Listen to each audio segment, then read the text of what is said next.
Doctor BR Ambedkar Konaseema జిల్లా P Gannavaram నియోజకవర్గం నరేంద్రపురం గ్రామంలో శ్రీ శ్రీ శ్రీ లక్ష్మీ గణపతి శెట్టిపాలెం యువజన సంక్షేమ సంఘ ఆధ్వర్యంలో మహాత్మా జ్యోతిరావు పూలే 199వ జయంతి వేడుకలు ఘనంగా నిర్వహించారు. సంఘం అధ్యక్షురాలు గుత్తుల రామలక్ష్మి నారాయణ పూలే విగ్రహానికి పూలమాలలు వేసి నివాళులర్పించారు. ఈ సందర్భంగా నాయకులు మాట్లాడితే పూలే గారి సేవలు సమాజ అభివృద్ధికి మార్గదర్శకమన్నారు. కార్యక్రమంలో శెట్టిపాలెం సంఘ సభ్యులు, నాయకులు, కార్యకర్తలు పెద్ద సంఖ్యలో పాల్గొన్నారు.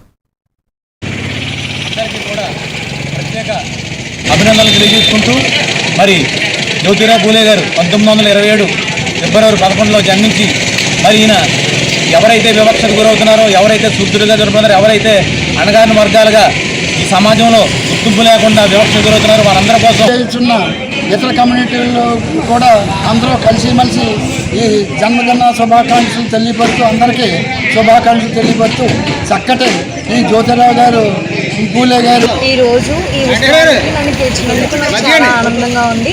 అలాగే జ్యోతిరావు పూలే గారి యొక్క భార్య సావిత్రిబాయి పూలే గారు కూడా మహిళల్ని చదువుకోవడానికి ఎంతో ఉత్సాహంగా ముందుకు రావాలని చెప్పేసి వాళ్ళు 1848లో మన మహిళలకి మొట్టమొదటిసారిగా మనకి విద్య చదువుకోవడానికి వాళ్ళు ఒక పాఠశాల అనేది నిర్మించారండి. దానికి ఎంతగానో కృషి చేశారండి ఇద్దరు కూడా. వారికి ఎంతగానో కృతజ్ఞతలు తెలుసుకుంటున్నాం. అలాగే ప్రతి ఒక్క మహిళ కూడా ఈరోజు ముందుకు వచ్చి చదువుకోవడానికి ఒక గుర్తింపు రావడానికి కూడా ఆయనే కారణం అండి. ఇలాంటి ఎన్నో కూడా బడుగు బలహీన వర్గాలను కూడా ఆయన బలోపేతం చేస్తూ అందరినీ కూడా సమానత్వంగా ముందుకు వెళ్ళాలని చెప్పి మన జ్యోతిరావు పూలే గారు కోరుకున్నారండి. అలాగే స్త్రీలకు కూడా ముందుకు వచ్చి చదువుకోవడానికి ఈరోజు ఎంతగా